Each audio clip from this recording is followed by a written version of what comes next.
Hello everyone, welcome to Stealth video series. Divorce in itself is quite an emotionally challenging event. After all, you are separating from the person you decided to spend the rest of your life with. Nothing likely compares to the grief that comes with probably losing the love of your life.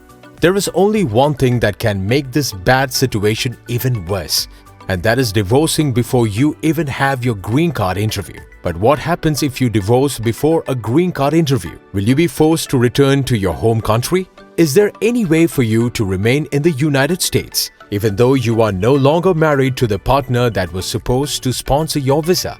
Truly, right now, you are in a complicated situation. But let us see what your next steps should be. Does a divorce disqualify you from getting a green card? If you used your partner's status to get a visa, then obviously, you are at a high risk of being disqualified. The whole idea for this visa was to allow you and your significant other to remain close to each other, not being separated by countries. So, if the marriage falls through, and right before your interview for that matter, so do your chances of getting a green card. However, this will also depend on the status of your spouse. For instance, let's say that you got married to someone that has a H-1B visa, and they had their application approved for adjustment of status. If their priority date is not current yet, then separation or divorce might disqualify you from being their dependent.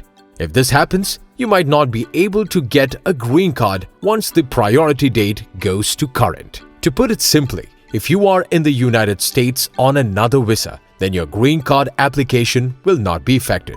After all, if you are there on a work visa, it will matter very little to them whether you are married or not. On the other hand, if you are a derivative of your spouse, then you will have lost the sole thing that made you eligible for the green card in the first place, which means you can't go on with the application process. There are certain steps that you can take afterward to prevent yourself from being disqualified. This will mostly depend on the nature of your marriage. Difference between divorce and separation. Both divorce and separation bring forth great scrutiny, but there are still some details that make them different in the eyes of the law. By knowing these differences, you will know exactly what step you should take next in your green card application process. For one, divorce appears when a family is officially dissolved by the court of law, whereas separation only means that the couple is now living under different roofs. In the case of divorce, the marriage has clearly ended. But in a separation, the couple is still technically together legally, with a chance that they might get back together. Since separation has not been ended with a divorce, the couple is still seen as married, which means that the application for the visa is still intact.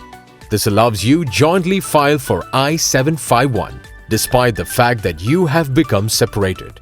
You will have to do so within the 90 days before the expiration date of your conditional residence status. Make sure to also bring the documentation proving that you are still legally married.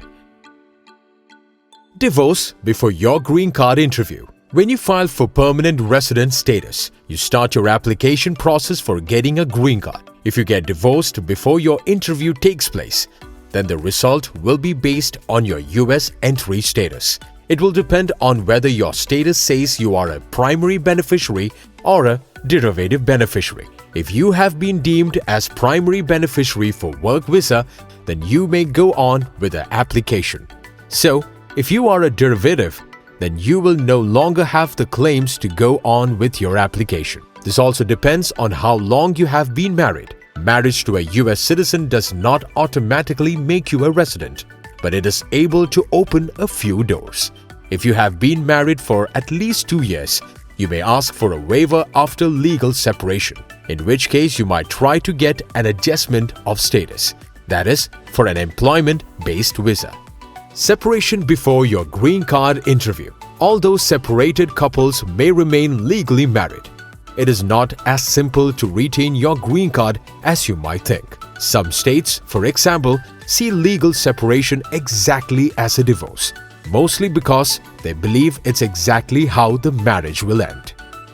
On the other hand, there are states that will not officially deem your separation as a precursor of divorce, and regardless of the separation, you might still be given your green card.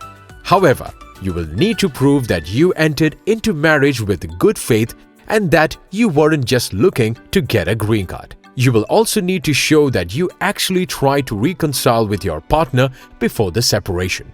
Example, statements from a marriage counselor. There are quite a few ways to keep you in the States, but in the ideal circumstance, you may want to cooperate with your spouse. This way, you may sign a joint waiver with the I-751 after you two have separated. If both of you are still on good terms and the marriage is still valid in the eyes of the law, then you might get a green card, as long as you prove at the interview that you entered in good faith. What to do if you divorce after you get a green card? The first thing that you should do after your divorce is to contact your attorney, as they will be able to see every detail of your particular case. Considering that divorces place some extra burdens on a conditional resident, giving them a 2-year green card, it can negatively affect the user. This is why you need to file for the I-751 together with your former spouse, proving that when you entered the marriage, you did so in good faith. Divorce before unconditional green card renewal interview. If you have been approved an unconditional resident status before divorcing your spouse, then the divorce won't affect your US residency.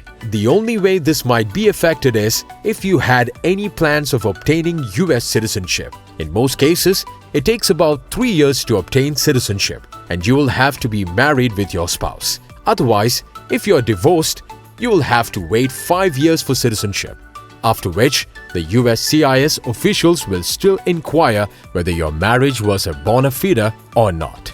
As you can see, getting a divorce before your interview even takes place can turn into an actual roller coaster. Still, as long as you cooperate with your former partner, there is a chance for you to obtain your green card, but only as long as you prove the marriage was in good faith. We hope this video has been helpful to you. At Stilt, we provide financial services for immigrants and the underserved. Subscribe to our channel and visit stilt.com for more details.